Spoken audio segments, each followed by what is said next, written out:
पश्चिम उत्तर प्रदेश का एक ऐसा क्षेत्र जो कई बार धार्मिक और सामाजिक तनाव का केंद्र बन चुका है और अब एक बार फिर इस क्षेत्र को लेकर एक बड़ा बयान सामने आया है। लेकिन यह बयान किसी राजनेता ने नहीं बल्कि एक प्रसिद्ध धार्मिक गुरु रामभद्राचार्य ने दिया है।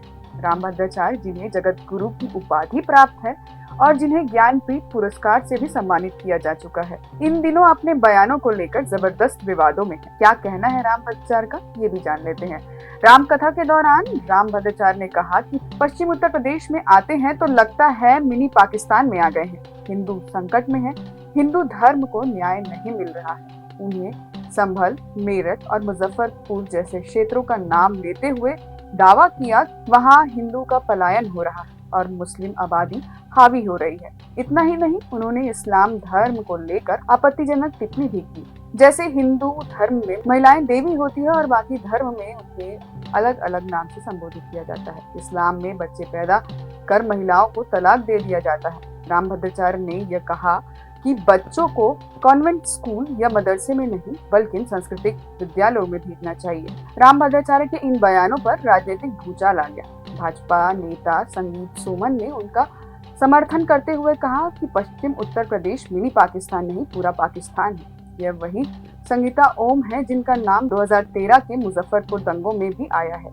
वही समाजवादी पार्टी के नेता शिवपाल यादव ने तंज कसा कि ऐसे लोगों को कुछ दिखाई नहीं देता, इन्हीं से सरकार बनी है और इन्हीं का राज चल रहा है। पूर्व सांसद एसटी हसन का कहना है कि अगर वो ऐसे बयान नहीं देंगे तो उनकी दुकान कैसे चलेगी। स्थानीय मुस्लिम नेताओं और धर्मगुरुओं की प्रतिक्रिया की बात करें तो संभल के सांसद जियाउर रहमान बर्क ने पूछा कि क्या रामभद्राचार्य ने कोई सर्वे किया है, क्या उनके पास कोई आंकड़े हैं। उन्होंने कहा कि इस तरह के बयान समाज में नफरत फैलाते हैं और लोगों के बीच दूरी और अविश्वास पैदा करते हैं। एक मुस्लिम धर्मगुरु ने बयान दिया कि जब भी देश पर संकट आता है, चाहे बाढ़ हो, तूफान हो या युद्ध, मुस्लिम समुदाय हमेशा मदद के लिए सामने आता है।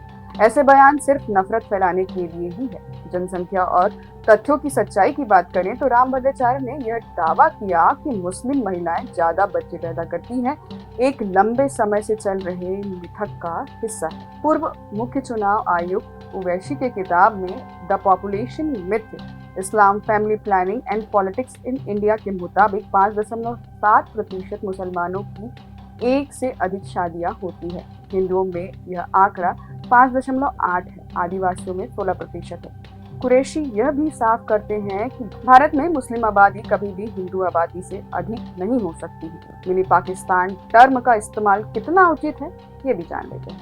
यह शब्द नया नहीं। 2020 के सीए विरोध प्रदर्शन के दौरान शाहीन बाग को मिनी पाकिस्तान कहा गया था। इसी तरह के शब्द न केवल धार्मिक भावनाओं को आहत करते हैं बल्कि देश में सामाजिक ताने बाने को भी कमजोर करते हैं। चाहे वो रामभद्राचार्य हो या फिर अरशद मदी, जब कोई भी धार्मिक गुरु अपने उपदेशों से धार्मिक तनाव या नफरत को बढ़ावा देते हैं तो उनकी आलोचना जरूर होती है। अपने धर्म को महानता बताने के लिए दूसरे धर्म को नीचा दिखाना ना तो सही है और ना ही भारतीय संविधान या समाज इसे स्वीकार करता है।